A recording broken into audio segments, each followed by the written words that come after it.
If you want to continue to follow our adventure, click subscribe.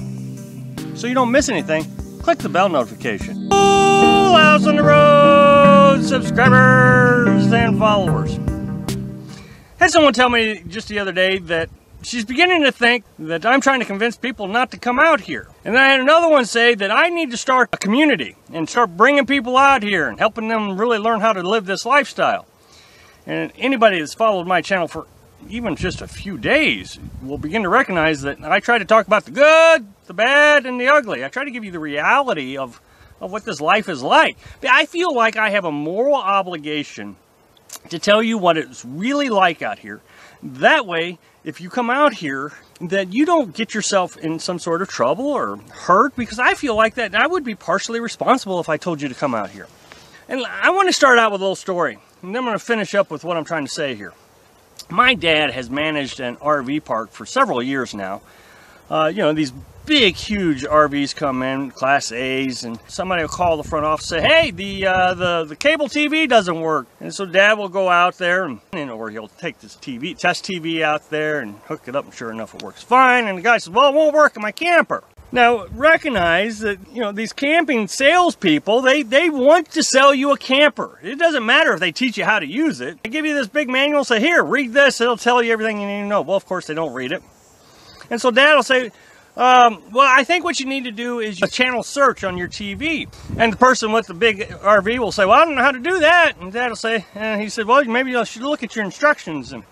And so the guy said, well, come on in and help me out. And Dad will take, 30 seconds, look at the instructions, and push the button that says channel search right on the remote, and sure enough, the TV starts working. Now, let's think about the desert. Before I get into the sales pitch, like these big camping sales places, the sales pitch of coming out and living in the desert. First of all, when we were growing up, I remember watching all these cartoons with Wile E. Coyote and Roadrunner, and Wile E. Coyote struggled to find a meal. He couldn't do it. Living out in the desert. Horrible conditions, right?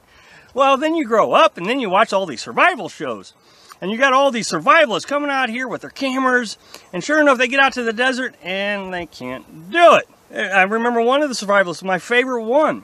He gave up, just gave up, says, okay, like on day 3, I can't find water. I'm dehydrated and I can't make it. And he quit. And another one, he was out in the middle of the desert and he couldn't find water and finally resorted to drinking his own body fluids. No, thank you. I'm not interested in living out in the desert. And so then you have all the social media saying, hey, come on out here and live in the desert. It's great fun. And then a year ago, you read an article that says some lady was driving and following Google and got lost, ran out of gas trying to find civilization, spent 3 or 4 days trying to find civilization. Finally, she bumped into somebody and she just barely made it. Well, does anybody take any responsibility for that? Does anybody say, well, you know what, maybe I shouldn't have been trying to convince everybody to come out here? Well, that's how I feel. And it really is kind of scary, some of the things that I read about. I have a lot of people who say, hey, I bought the Berkey water filtration system because you like it, and I really love it, it's really good.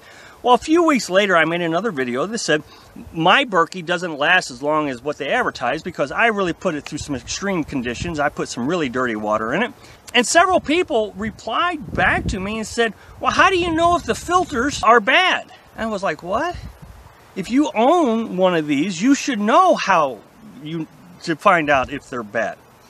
And the instructions, it tells you exactly how to figure it out. You put red food coloring in the water, and if the filters don't filter out that red food coloring, then the filters are bad. That is like in step 3 of the instructions. It is what Berkey is known for.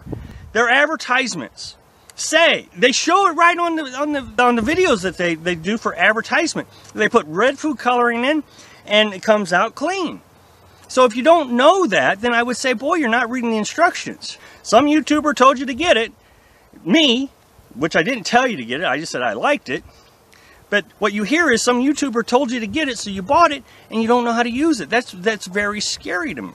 Another example is I showed on here, you're seeing in this video, where I used a water bottle to prime, what's called priming, and for folks that don't have a Berkey, priming the filters. You got to prime them before you use them. Well, I prime them every time I use it. That way I can kind of keep it clean and fresh.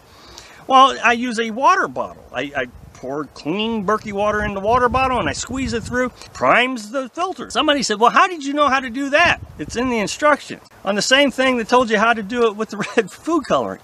It's right there. So if you're going to come out here with your Berkey water filter and you don't know how to use your Berkey water filter for a system that you're relying on to keep you safe, not a TV like at the RV parks, but to keep you safe from bacteria that can kill you, I would say that I have a moral obligation to tell you the good, the bad, and the ugly. I don't want you coming out here getting sick out of water because you drank it from a Berkey water filtration system that you didn't use properly, or you didn't know the filters were bad, or you didn't prime it properly.